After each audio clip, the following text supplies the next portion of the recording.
শীত পড়তে না পড়তেই ভ্রমণ পিপাসুদের বেড়ানোর প্ল্যান রেডি হয়ে যায়। দীঘা, পুরী, দার্জিলিংয়ের পাশাপাশি পর্যটন মানচিত্রে গুরুত্বপূর্ণ জায়গা করে নিয়েছে লাল মাটির জেলা পুরুলিয়া।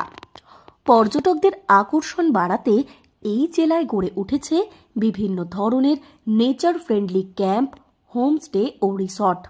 তবে এবার পুরুলিয়ার পর্যটন মানচিত্রে একেবারেই নয়া সংযোজন গাছবাড়ি। এই প্রথমবার পুরুলিয়াতে গাছবাড়িতে রাত্রি যাপনের সুযোগ, যা পুরুলিয়া বেড়াতে আসা পর্যটকদের জন্য বাড়তি আকর্ষণ হয়ে উঠতে চলেছে। পুরুলিয়ার বাঘমুন্ডির মাঠা বনাঞ্চলে তৈরি হয়েছে এই গাছবাড়ি।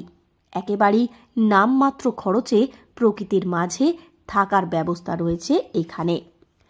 এ বিষয়ে পুরুলিয়া বন বিভাগের ডিএফও অঞ্জন গুহ বলেন, পর্যটকদের দীর্ঘদিনের ইচ্ছা ছিল গাছবাড়িতে থাকার, এবার সেটাই পূরণ হতে চলেছে।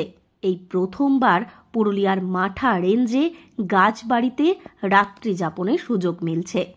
500 টাকা থেকেই গাছবাড়িতে থাকার ব্যবস্থা রয়েছে।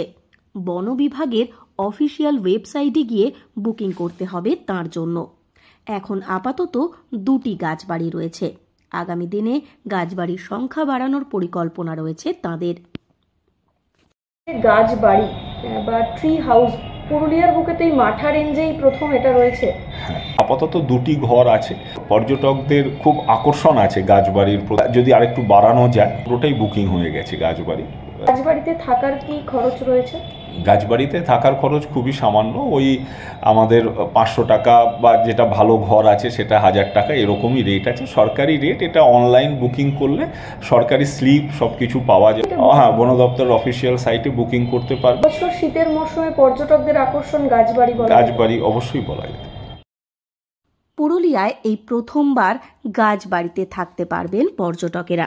পুরুলিয়ার পর্যটনে একেবারেই নয়া সংযোজন এই গাছবাড়ি।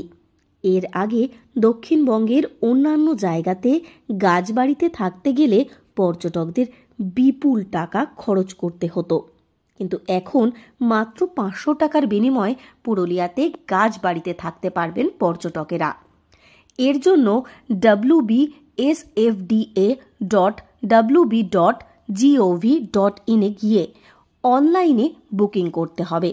এবার পুরুলিয়া বেড়াতে আসা পর্যটকদের কাছে বাড়তি আকর্ষণ হবে এই গাছবাড়ি। পুরুলিয়া থেকে শর্মিষ্ঠা ব্যানার্জির রিপোর্ট, লোকাল 18 বাংলা।